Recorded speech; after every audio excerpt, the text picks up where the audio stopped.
Shalom teman-teman Image. Di sini kami mengucapkan selamat hari Minggu buat teman-teman Image dimanapun kalian berada. Di sini kami mau ngasih tahu. Kenapa? Perkenalan nama dulu dong. Oh iya, perkenalkan nama. Kalau kata pepatah kan tak kenal maka tak sayang. Kalau udah kenal? Tak sayang. Waduh. Oke. Bersama. Oke. Jadi perkenalkan, nama aku Steven Nathanael. Nama aku Ivana Alfionita. Jadi bulan ini kita akan belajar tentang mencintai Tuhan.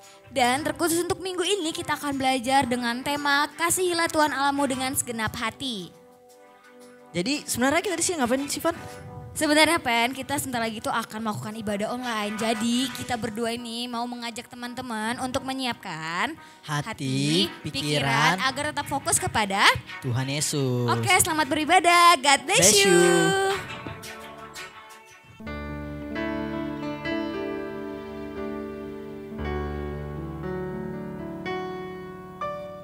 Tunjukkan kasih setiamu, kau menyediakan yang ku perlu, kau setia, kau mulia, tulus sekarang dan selamanya. Tunjukkan kasih setiamu, kau menyediakan yang ku perlu, kau setia, kau mulia, kau setia, kau mulia, kau setia, kau mulia, Bapa, kau setia.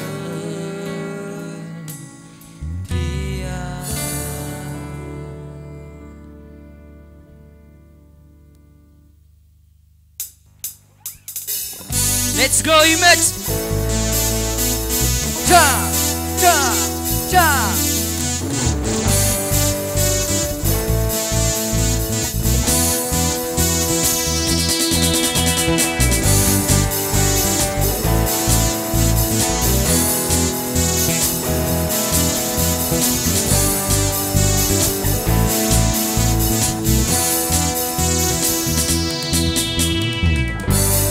Melukis cakrawala, merangkai jagat raya, pencipta alam semesta, pemilik kehidupan yang sanggup menyelamatkan, dialah jalan kebenaran. Kami rindukan kuasa lawatan-Mu. Kebangkitan pasti terjadi. Datanglah dan bertata, kuat dan berkuasa, saat hati bersatu menaikkan pujian, belenggu dipatahkan, mukjizat dinyatakan. Great is our God. Woo!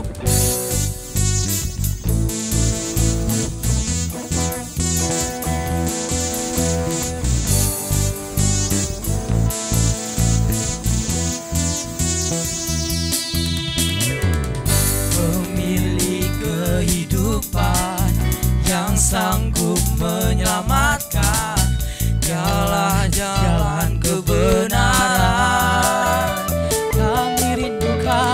Kami rindukan kuasa lawatan-Mu. Kebangkitan pasti terjadi. Let's go. Datanglah dan bertata, kuat dan berkuasa, saat hati bersatu menaikkan pujian, belenggu dipatahkan, mukjizat dinyatakan. Great is our God.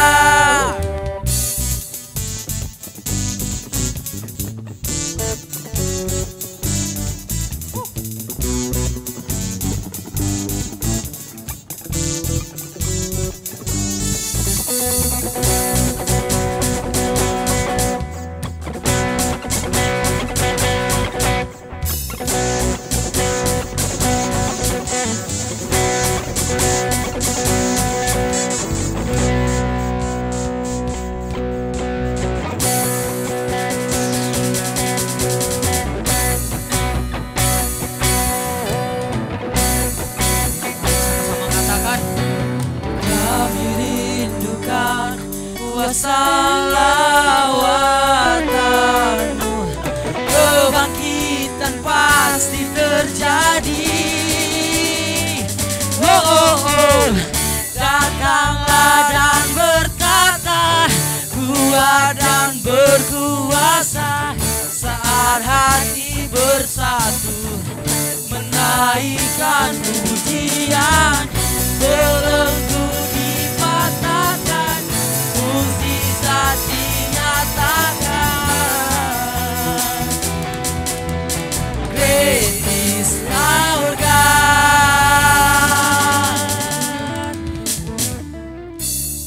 Haleluya. Mari kita siapkan hati kita. Kita akan menyembah Tuhan Yesus. Terima kasih Tuhan. Kasih Tuhan Yesus.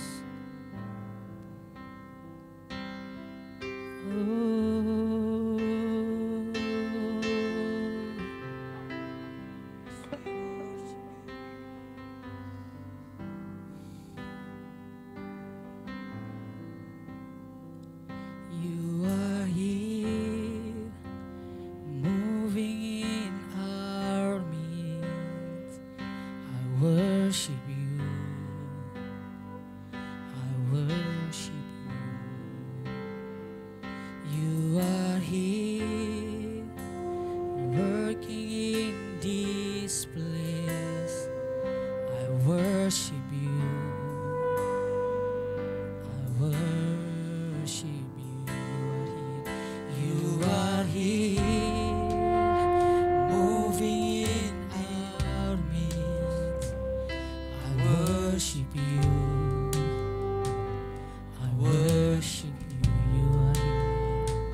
You are here, working in this place.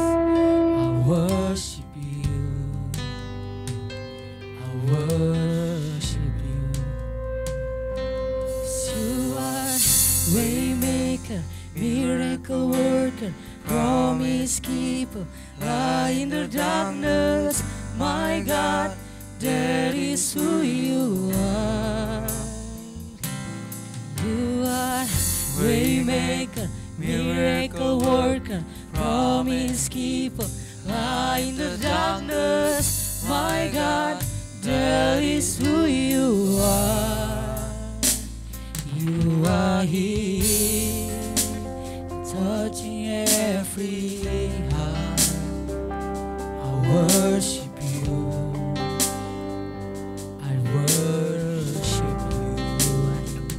You are here, healing every heart. I worship you. I worship you. You are here, turning lives around. I worship you. I worship you. You are here, working in this place. I worship you. I worship you. 'Cause you are waymaker, miracle worker, promise keeper, light in the darkness. My God, that is who you are. Oh, waymaker, miracle worker, promise keeper, light in the darkness. My God, that is who you are. Waymaker, you are. Waymaker, miracle worker, promise keeper, light in the darkness. My God, that is who you are. Waymaker, miracle worker, promise keeper, light in the darkness. My God, that is who you are. That is who you are.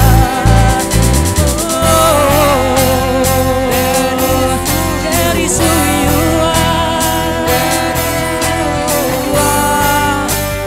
That is who you are. That is who you are. That is who you are. That is who you are. That is who you are. Makasih Tuhan. Oh, makasih Tuhan Yesus. Kami sembah Tuhan. Oh, mari sembah Dia. Makasih Tuhan. I worship you. I worship you Tuhan. I worship you. Oh,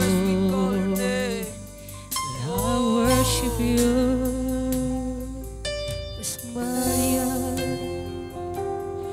Bersyukur Tuhan Yesus. Lebih lagi Tuhan pengurapan-Mu atas setiap kami Tuhan Yesus. Makasih Tuhan. Even when I can see into working, even when I don't feel into working, you never stop working, you never stop working. Even when I don't see into working, even when I don't feel into working, you never stop working. You never stop working. Even when I don't feel into working, even when I don't feel into working, you never stop working. You never stop working. Even when I don't feel into working, oh, even when I don't feel into working, you never stop working. You never stop working. Waymaker, miracle worker, promise keeper, light in the darkness. My God, that is who you are. Oh, Waymaker, promise keeper, light in the darkness. My God, that is who you are. Waymaker, miracle worker, promise keeper, light in the darkness. My God, that is who you are. Waymaker, miracle worker, promise keeper, light in the darkness. My God, that is who you are. That is who you are. That is who you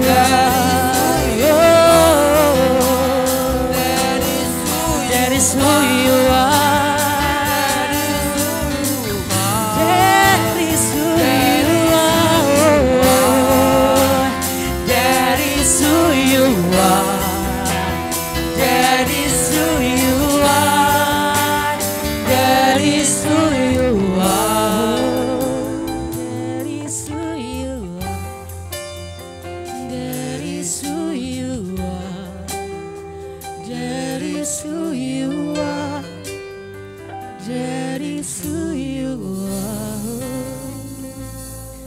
kasih Tuhan Yesus. Biarlah Tuhan lewat ibadah kami Tuhan Yesus.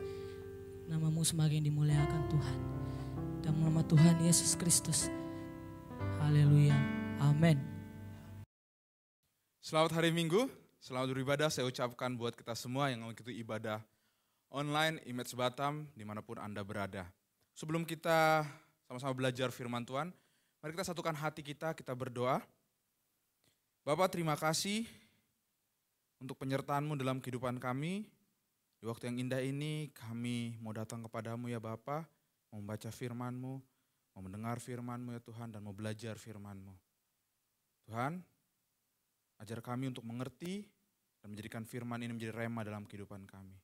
Berkati hamba-Mu, pakai hamba-Mu Tuhan, untuk bisa menyampaikan firman-Mu dengan baik, dan firman ini dapat diterima dengan baik oleh para pendengar dan juga jemaat-Mu. Dalam nama Tuhan Yesus, kami berdoa syukur, haleluya. Amin. Hari ini kita mau belajar dari firman Tuhan yang terdapat di dalam Matius 22 ayat 37 yang berbunyi, kasihlah Tuhan Allahmu dengan segenap hatimu dan dengan segenap jiwamu dan dengan segenap akal budimu. Kita garis bawahi, kasihlah Tuhan Allahmu dengan segenap hatimu. Ya, karena ayat firman Tuhan ini akan menjadi tema kita hari ini. Tema kita hari ini adalah kasihlah Tuhan Allahmu dengan segenap hatimu. Kita perlu tahu dulu kenapa Tuhan menghendaki kita, meminta kita untuk mengasihi Dia pertama kali dengan hati kita.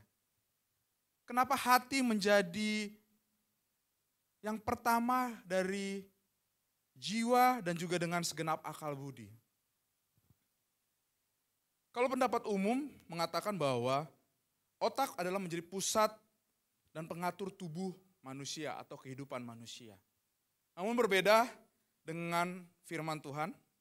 Firman Tuhan mengatakan bahwa hatilah yang menjadi pusat itu. Hal itu kita bisa baca di dalam Amsal 4 ayat 23. Dikatakan, jagalah hatimu dengan segala kewaspadaan, karena dari situlah terpancar kehidupan. Jadi jagalah hatimu dengan segala kewaspadaan, karena dari situlah terpancar kehidupan. Lalu ditegaskan kembali oleh Tuhan Yesus dalam Lukas 6 ayat 45, orang yang baik mengeluarkan barang yang baik dari perbendaharaan hatinya yang baik. Dan orang yang jahat mengeluarkan barang yang jahat dari perbendaharaan yang jahat. Karena yang diucapkan mulutnya meluap dari hatinya. Jadi bisa kita lihat bahwa hati memiliki peran yang penting dalam kehidupan kita. Hati memiliki peran yang penting dalam setiap aktivitas kita. Kalau firman Tuhan mengatakan di sini bahwa hatilah yang membuat kita mengeluarkan hal-hal positif atau hal-hal negatif. Jadi secara alkitabiah bisa kita katakan bahwa hati berisi seluruh pikiran, perasaan, dan kehendak kita. Dan itu dikatakan di dalam Injil Markus 7 ayat 20 sampai 22 dikatakan, apa yang keluar dari seseorang, itulah yang menajiskannya. Sebab dari dalam, dari hati orang, timbul segala pikiran jahat, percabulan, pencurian, pembunuhan, perzinahan, keserakahan, kejahatan, kelicikan, hawa nafsu, iri hati, hujat, kesombongan, dan kebebalan. Jadi katakan apa yang keluar dari seorang, itulah yang menajiskannya sebab dari dalam, dari hati orang tersebut. Jadi segala sesuatu yang keluar, baik itu hal-hal positif, baik itu hal-hal negatif, itu berasal dari hati kita. Jadi kalau di dalam Amsal dikatakan kita menjaga hati, itu sangat benar. Dengan kita bisa menjaga hati kita, maka kita bisa menjaga kehidupan kita. Dengan kita menjaga hati kita, maka kita bisa menjaga setiap gerak-gerik kita, menjaga setiap perilaku kita, menjaga setiap perbuatan kita. Terutama kita sebagai orang-orang Kristen. Jadi bisa dikatakan, yang menajiskan kita, yang menajiskan seseorang itu, yang artinya terpisah dari hidup, keselamatan, dan persekutuan dengan Kristus, adalah yang keluar dari hati orang tersebut. Yang menajiskan diri kita adalah apa yang keluar dari dalam hati kita. Kalau hati kita sudah tidak baik, maka yang keluar perbuatan-perbuatan yang tidak baik. Tapi kalau hati kita baik, maka yang keluar adalah perbuatan-perbuatan baik dan yang memuliakan nama Tuhan. Di dalam Alkitab ada satu kisah seseorang yang tidak bisa menjaga hatinya. Sehingga dengan dia tidak menjaga hatinya, itu membuat dia melakukan hal yang jahat. Kita bisa buka dalam Kejadian 4, di mana di situ dituliskan tentang kisah Kain dan Habel. Saya akan membacakannya. Kisah 4 ayat 2. Selanjutnya dilahirkannya lah Habel adik Kain, dan Habel menjadi gembala kambing domba, Kain menjadi petani. Ayat 3. Setelah beberapa waktu lamanya, maka Kain mempersembahkan sebagian dari hasil tanah itu kepada Tuhan sebagai korban persembahan. Kita perhatikan ayat 3 dan ayat 4 ini. Ayat 4, Habel juga mempersembahkan korban persembahan dari anak sulung kambing dombanya, yakni lemak-lemaknya, maka Tuhan mengindahkan Habel dan korban persembahannya itu. Di ayat 5, tetapi Kain dan korban persembahannya tidak diindahkannya. Lalu, mari kita sama-sama perhatikan, lalu hati Kain menjadi sangat panas dan mukanya muram. Dikatakan, lalu hati Kain menjadi sangat panas dan mukanya muram. Lalu di ayat 6 firman Tuhan berkata kepada Kain, mengapa hatimu panas dan mukamu muram? Di ayat 7, apakah mukamu tidak akan berseri jika engkau berbuat baik? Tapi jika engkau tidak berbuat baik, dosa sudah mengintip depan pintu. Ia sangat menggoda engkau, tapi engkau harus berkuasa atasnya. Kita lihat di ayat-ayat ini, pada saat hati Kain mulai panas, maka timbullah muka yang muram. Jadi kita tidak bisa membohongi hati kita pada saat hati kita sedang sakit, hati kita sedang panas, atau hati kita sedang baik, hati kita sedang senang, maka itu akan muncul pula di dalam perilaku kehidupan kita. Baik itu melalui muka kita, gerak-gerik kita, ataupun dalam perkataan kita. Dan inilah yang terjadi di Kain. Lalu di ayat 8 dikatakan, kata Kain kepada Habel adiknya, marilah kita pergi ke padang.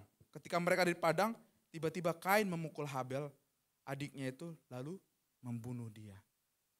Karena hati yang panas membuat muka menjadi muram. Karena hati yang panas, akhirnya Kain mengambil keputusan yang salah, yaitu membunuh adiknya. Maka dari itu firman Tuhan dengan tegas mengatakan di Amsal 4 ayat 23 tadi, jagalah hatimu. Itu sangat penting. Penting untuk kita menjaga hati kita. Maka dari itu firman Tuhan tadi dari tema kita dalam Matius 22 ayat 37 berbunyi, kasihlah Tuhan Allahmu dengan segenap hatimu. Karena Tuhan tahu hatilah pusat dari segala kehidupan kita. Karena Tuhan tahu setiap perilaku kita, perbuatan kita itu berasal dari hati kita. Karena Tuhan tahu pada saat hati kita baik, kita melakukan hal yang baik. Pada saat hati kita sedang tidak baik, kita melakukan hal yang tidak baik. Makanya Tuhan dengan tegas mengatakan, kasihlah Tuhan dengan segenap hatimu. Apakah mengasihi Tuhan dengan segenap hati itu mudah? Tidak. Mengasihi Tuhan dengan segenap hati itu bukan perilaku yang mudah. Itu bukan perkara yang mudah. Tapi saya teringat ada seorang anak muda di dalam firman Tuhan bernama Daniel. Kita juga mungkin tahu kisah Daniel ini karena kisah Daniel di Gua Singa ini sering kita dengar, bahkan di waktu kita masih usia dini, kita sudah mendengar kisah ini. Kisah ini terdapat di dalam Daniel 6. Dikatakan judulnya Daniel di Gua Singa. Mari kita sama-sama baca Daniel 6. Daniel 6 ayat 2 berkata, lalu berkenanlah Darius mengangkat 120 wakil-wakil raja atas kerajaannya. Mereka akan ditempatkan di seluruh kerajaan. Ayat 3, membawai mereka diangkat pula 3 pejabat tinggi. Dan Daniel adalah salah satu dari ketiga orang itu. Kepada mereka lah para wakil-wakil raja harus memberi pertanggungjawaban supaya raja jangan dirugikan. Jadi Daniel adalah orang yang hebat. Dia salah satu dari ketiga pejabat tinggi yang ditunjuk oleh raja. Ayat 4, maka Daniel ini melebihi para pejabat tinggi dan para wakil raja itu. Karena yang mempunyai roh yang luar biasa dan raja bermaksud untuk menempatkannya atas seluruh kerajaan. Di ayat 5, kemudian para pejabat tinggi dan wakil raja itu mencari alasan dakwaan terhadap Daniel dalam hal pemerintahan. Tapi mereka tidak menemukan dan tidak mendapatkan alasan apapun atau sesuatu kesalahan. Sebab ia setia dan tidak ada dapati sesuatu kelalaian atau sesuatu kesalahan padanya. Ayat 6, maka berkatalah orang-orang itu, kita tidak akan mendapat suatu alasan dakwaan terhadap Daniel, kecuali dalam hal ibadahnya kepada Allahnya. Ayat 7, kemudian bergegas para pejabat tinggi dan wakil raja itu menghadap raja serta berkata kepadanya, ya Raja Darius, kekalah hidup Tuanku. Lalu di ayat 8 mereka mulai menggoda Raja Darius. Mulai memprovokasi Raja Darius. Dikatakan, semua pejabat tinggi kerajaan ini, semua penguasa dan wakil raja, para menteri dan bupati telah mufakat supaya dikeluarkan kiranya suatu penetapan raja dan ditetapkan suatu larangan agar barang siapa yang dalam 30 hari menyampaikan permohonan kepada salah satu dewa atau manusia, kecuali kepada Tuanku ya Raja, maka ia akan dilemparkan ke dalam gua singa. Di ayat 9, oleh sebab itu ya Raja, keluarkanlah larangan itu dan buatlah suatu surat perintah yang tidak dapat diubah menurut undang-undang orang Media dan Persia yang tidak dapat dicabut kembali. Di ayat 10, sebab itu Raja Darius membuat surat perintah dengan larangan itu. Tapi saya akan membaca di ayat 11 dan kita perlu perhatikan ayat firman Tuhan ini. Dan perlu kita garis bawahi. Karena firman Tuhan ini sangat baik. Dan bagaimana Daniel menyikapi larangan ini. Di ayat 11 dikatakan, demi didengar Daniel bahwa surat perintah itu telah dibuat, pergilah ia ke rumahnya, dalam kamar atasnya ada tingkap-tingkap yang terbuka ke arah Yerusalem. 3 kali sehari ia berlutut berdoa serta memuji Allahnya seperti yang biasa dia lakukan. Apa respon daripada Daniel? Seperti kita baca, Daniel meresponnya dengan dia tetap berdoa, dengan dia tetap melakukan kebiasaan yang dia lakukan. Lalu pertanyaannya adalah mengapa? Mengapa Daniel tetap berdoa kepada Tuhan seperti yang biasa dia lakukan? Apakah karena dia merasa bahwa dia pejabat tinggi atau karena dia merasa bahwa dia orang nomor 2 setelah raja? Bukan. Jawabannya adalah karena dia begitu mengasihi Allah. Sehingga tidak ada alasan apapun atau halangan apapun yang membuat dia untuk tidak bertemu dengan Allahnya. Yang membuat dia untuk takut untuk datang kepada Allahnya. Yang membuat dia harus takut dengan larangan dan perintah raja. Karena dia mengasihi Allahnya. Saya sedikit menganalogikan seperti kita, anak-anak muda dan anak-anak remaja saat ini. Pada saat kita memiliki seorang kekasih, pada saat kita mengasihi seseorang, saya percaya bahwa kita akan melakukan apa saja untuk bisa bertemu dengan kekasih kita. Baik itu hujan atau halangan apapun itu, kita akan berusaha untuk bisa melakukan apapun untuk bisa bertemu dengan kekasih kita.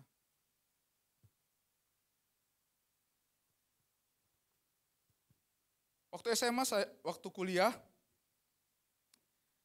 saya punya teman. Jadi kami pada saat kuliah itu tinggal di asrama. Dan saya memiliki teman yang memiliki pacar itu, kalau bisa dikatakan dia long distance relationship. Jadi jarak jauh. Jadi kalau di tempat saya kuliah di Filipina, jadi ada kalau kita menelpon ke Indonesia, ada promo dikatakan 3 detik. Jadi kalau kita di sini mungkin Telkomsel, tapi kalau di sana nama kartunya Globe. Jadi Globe ini mengeluarkan promo 3 detik untuk bisa menelpon tanpa kena biaya. Saking dia mencintai kekasihnya dan dia sangat rindu dengan kekasihnya, dia memakai promo ini. Jadi setiap malam itu, setelah kita belajar, kita mau tidur, dia biasanya tidak langsung tidur, tapi dia akan berteleponan dengan kekasihnya yang ada di Jakarta. Cara dia bertelepon dengan kekasihnya, dia akan berbicara selama 3 detik, lalu dia biarkan HP-nya, nanti kekasihnya juga membalas berbicara dengan 3 detik lagi dari HP-nya. Ini bertahun-tahun dia lakukan. Saking dia sayangnya, saking dia rindunya untuk bertemu dengan kekasihnya, dia melakukan hal itu. Yang terkadang itu membuat kami, teman-teman yang tidur bersama dengan dia di asrama itu terganggu. Tapi kami memahami itu. Sama seperti kita saat kita mengasihi Allah kita. Kita tidak akan pernah takut halangan rintangan apapun. Sama seperti Daniel lakukan. Tapi coba kita pikirkan kembali lebih dalam lagi. Apakah benar hanya itu alasan Daniel sehingga dia berani melakukan hal yang dilarang oleh raja? Benar dia mengasihi Allahnya. Tapi ada satu yang perlu kita ketahui dan kita perlu tahu. Dan jangan kita lupakan bahwa mengapa kita berani melakukan itu? Mengapa Daniel berani melakukan itu? Mengapa seorang kekasih berani melakukan yang terbaik buat kekasihnya? Karena dia tahu bahwa kekasihnya mengasihi dia. Karena Daniel tahu bahwa Allah juga mengasihi dia. Seperti tertulis di dalam 1 Yohanes 4 ayat 10 dikatakan, inilah kasih itu. Bukan kita yang telah mengasihi Allah, tapi Allah yang telah mengasihi kita dan yang telah mengutus anaknya sebagai pendamaian bagi dosa-dosa kita. Jadi kalau kita katakan hal terbesar yang membuat kita mengasihi Allah, ya karena Allah sendiri terlebih dahulu sudah mengasihi kita. Sehingga itu yang menjadi kekuatan kita untuk kita mengasihi Allah. Dan kita juga jangan lupa bahwa dengan kekuatan kita sendiri kita tidak dapat mengasihi Allah. Karena kita tahu, terkadang kita sebagai manusia suka berubah-ubah. Pada saat kita sedang senang, pada saat kita sedang diberkati, kita pasti sangat-sangat mengasihi Allah kita. Kita pasti sangat-sangat mengasihi Tuhan. Kita pasti akan selalu dekat kepada Tuhan, kita pasti akan selalu bersyukur kepada Tuhan. Tapi pada saat kita mengalami masalah, kita mulai lupa. Kita mulai jauh. Maka kita perlu kekuatan dari Tuhan. Bukan karena, alasan pertama bukan karena Dia terlebih dahulu mengasihi kita. Tapi kita juga membutuhkan kekuatan dari Dia untuk mengasihi Dia. Namun, kalau kita berbicara mengenai mengasihi, sama seperti Daniel dan juga tadi seorang lelaki yang mengasihi kekasihnya, kasih atau mengasihi tidak akan ada gunanya kalau itu tidak dibuktikan. Sama seperti Daniel membuktikan kasihnya kepada Allahnya dengan melakukan seperti yang biasa dia lakukan, yaitu berdoa kepada Tuhan walau halangan rintangan apapun yang ada dalam kehidupannya hari-hari itu, maka kita juga perlu untuk menunjukkan kasih kita kepada Tuhan. Kita bisa lihat di dalam Yohanes 14 ayat 15 dikatakan, jika kamu mengasihi aku, maka kamu akan menuruti segala perintahku. Lalu dilanjut di dalam Yohanes 14 ayat 21, barang siapa memegang perintahku dan melakukannya, dialah yang mengasihi aku. Jadi kalau kita lihat di ayat ini, ada 3 hal yang perlu kita garis bawahi dan perlu kita mengerti dan perlu kita perhatikan adalah, kalau kita mengasihi Allah, kita harus menunjukkannya lewat wujud, yaitu menuruti perintahnya, memegang perintahnya, dan melakukan perintah Tuhan. Artinya, ciri-ciri seseorang yang mengasihi Tuhan adalah orang-orang yang menuruti, memegang, dan melakukan perintahnya Tuhan. Apa itu perintah Tuhan? Begitu banyak dalam Alkitab, baik itu 10 hukum, baik perintah-perintah yang lainnya. Ada juga perintah mengasihi sesamamu. Jadi kalau kita mengakui bahwa kita adalah orang-orang yang mengasihi Allah, maka kita juga harus mengasihi sesama kita. Khususnya di saat ini, di pandemi COVID-19 ini, bagaimana cara kita menunjukkan kasih kita kepada sesama kita? Wujud dari kita mengasihi Allah kita, yaitu dengan kita mengikuti aturan-aturan yang pemerintah lakukan. Kita belajar untuk menaati perintah-perintah pemerintah lakukan dengan kita tetap stay di rumah. Sehingga penyebaran dari virus ini bisa diatasi, bisa dihentikan. Itu yang harus kita lakukan.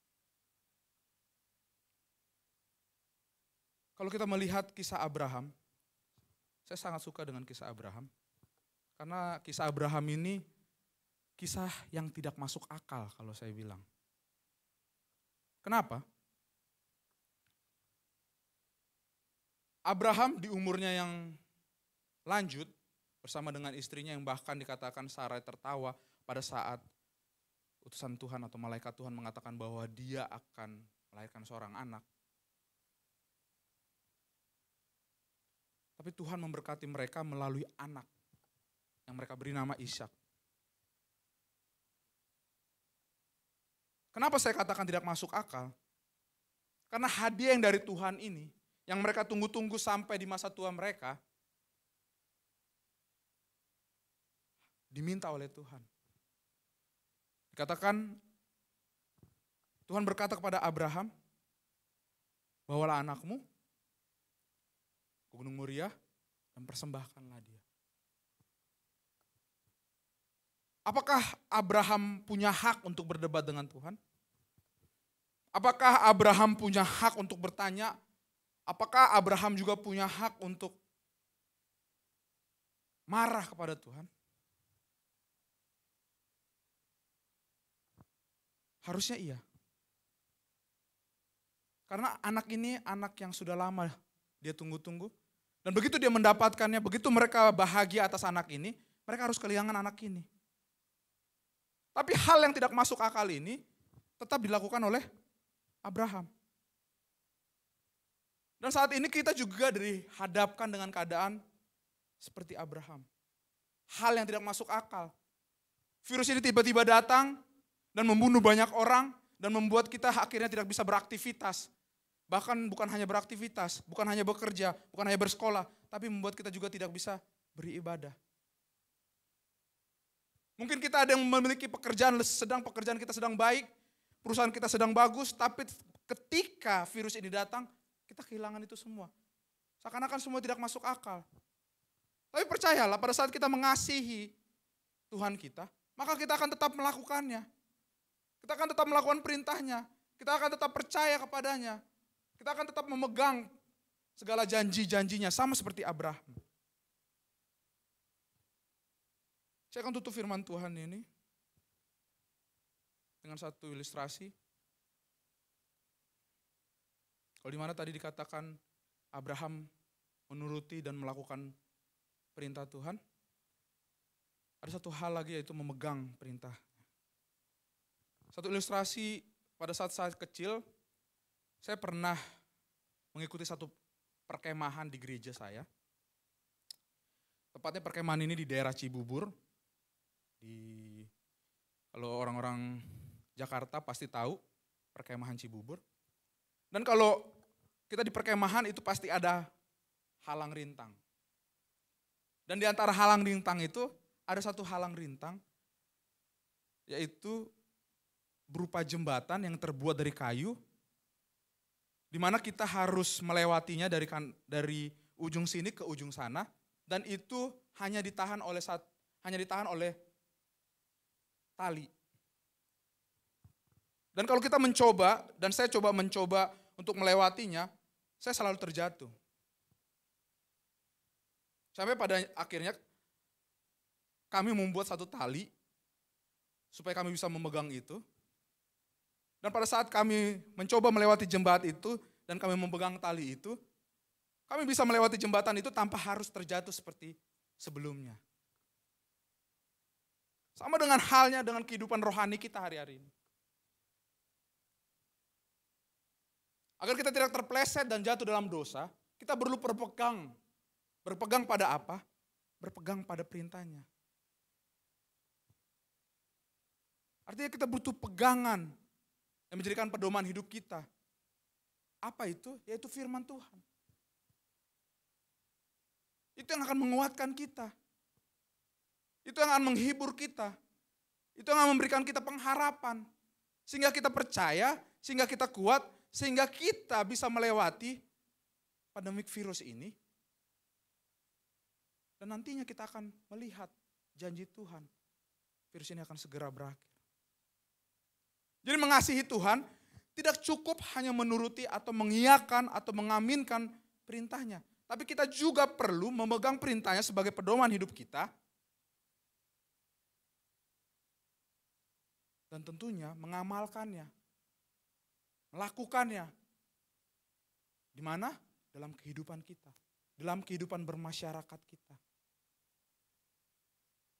Jadi kita jangan lupa bahwa mengasihi Tuhan dengan segenap hati itu berbicara mengenai menuruti, memegang perintahnya, dan melakukan perintahnya.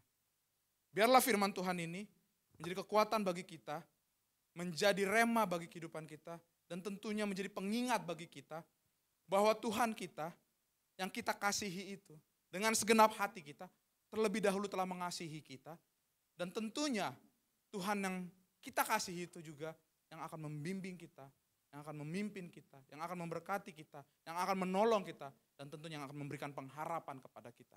Kita percaya bahwa Tuhan selalu ada dalam kehidupan kita. Kita berdoa. Bapa, terima kasih untuk firman-Mu. Kami diingatkan kembali Bapa, untuk mengasihi-Mu dengan segenap hati kami Tuhan. Karena kami tahu bahwa Engkau juga Tuhan yang telah mengasihi kami terlebih dahulu. Dengan datang ke dunia ini dan lahir dunia ini dan mati bagi kami untuk menyelamatkan kami dari dosa ya Bapak. Kami bersyukur untuk itu Tuhan. Dan biarlah firman Tuhan ini Tuhan menjadi rema dalam kehidupan kami, menjadi kekuatan dalam kehidupan kami, dan menjadi pengharapan dalam kehidupan kami. Kami juga berdoa Bapak. Berdoa Bapak untuk keadaan kami hari-hari ini Tuhan. Di mana pandemik virus COVID-19 ini yang masih ada ya Bapak. Kami berdoa Tuhan Yesus. Kami menyerahkan para pemimpin kami Tuhan. Biarlah hikmat, marifat-Mu menjadi bagian mereka. Sehingga mereka Tuhan bisa bekerja dengan baik. Bisa mengambil keputusan dengan baik. Untuk hal-hal yang terkait dengan virus ini Bapak. Sehingga penyebaran virus ini bisa segera dihentikan. Penyebaran virus ini Bapak bisa ditahan ya Tuhan. Dan virus ini bisa segera berakhir ya Tuhan. Berdoa juga untuk teman-teman kami, para pekerja medis Tuhan. Baik itu perawat, dokter ya Tuhan. Bahkan juga relawan yang memberikan hati mereka Tuhan. Memberikan tenaga mereka, waktu mereka Tuhan. Tuhan Engkau berkati mereka. Engkau jagai mereka, Engkau berikan kesehatan kepada mereka. Engkau membungkus mereka dengan kuasa darah-Mu ya Bapak. Sehingga pada saat mereka menolong Tuhan, mereka dijauhkan dari virus itu. Dan mereka tetap sehat ya Bapak. Kami juga berdoa Bapak, untuk anak-anak-Mu yang mendengar firman-Mu Tuhan secara online. Dimanapun mereka berada saat ini. Mungkin mereka tidak bisa bersekolah, mungkin mereka tidak bisa berkuliah, atau mungkin juga ada yang bekerja tidak bisa bekerja. Dan mereka hanya bisa di rumah Tuhan, Engkau berkati mereka juga Tuhan. Mencukupkan setiap kebutuhan hidup mereka. Memberkati orang tua mereka juga Tuhan, dalam pekerjaan, usaha yang mereka lakukan ya Bapak. Kami percaya Bapak, kami percaya pengharapan-Mu ada dalam hidup kami. Dan kami percaya saat-saat ini akan segera berakhir ya Tuhan. Kami mendengarkan firman-Mu, kami telah selesai ya Tuhan. Biarlah berkat dari Allah Bapa dan kasih daripada Yesus Kristus serta persekutuan Roh Kudus menjadi bagian kita. Kita semua yang percaya kita katakan, amin. Hai teman-teman, kembali lagi sama kita berdua. Iya kembali lagi dong pastinya. Pastinya. Jadi Van, apa sih yang kamu dapat dari ibadah tadi? Oke, yang aku dapat dari ibadah tadi tuh, kita tidak hanya mencintai dan mengasihi manusia, tetapi kita harus juga mencintai dan mengasihi Tuhan kita. Wow, bucin juga kamu ya? Enggak juga. Oke, bercanda. Jadi yang aku dapat sih dari ibadah tadi, sebelum kita mencintai ciptaannya, terlebih dahulu kita harus mencintai penciptanya. Dan kami berdua di sini tidak mau hanya teman-teman yang nonton video ini yang diberkati Tuhan. Jadi kami mau teman-teman untuk Share ke teman-teman yang lainnya supaya teman-teman yang lainnya juga terberkati dengan ibadah ini. Oke, jangan lupa juga untuk follow IG kami di Image Batam yang ada di bawah. Karena di situ teman-teman juga bakal dapat info tentang Image Batam.